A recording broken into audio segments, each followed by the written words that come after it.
the point about the government wanting to break the law in a limited and specific way. Yeah. Do you know my gut reaction there? Right, and I know I'm always jumping in and interrupting people, but my actual professional impulse when you say that is to say, don't be ridiculous, Mary. Nobody has suggested that this government is prepared to break the law in a limited and specific way.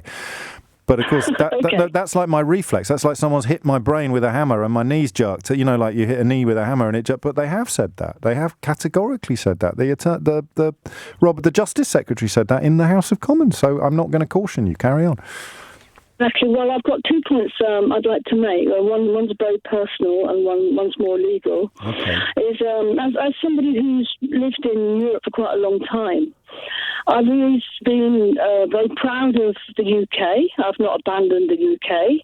And if anybody dared to criticise the UK, I'd stand up for it and say, oh, what about the fabulous music and the culture? It's family, isn't it? We can criticise it, but if other people start having a swing, then we come over all sort of loyal and patriotic.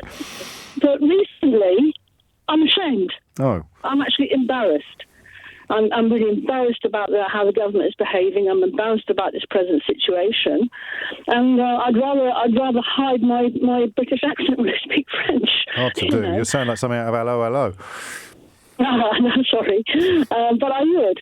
And then briefly the legal point, because I'm late for the break. Yeah, and the legal point is if they can renege on the deal that they've already signed up for, can they therefore renege on citizens' rights?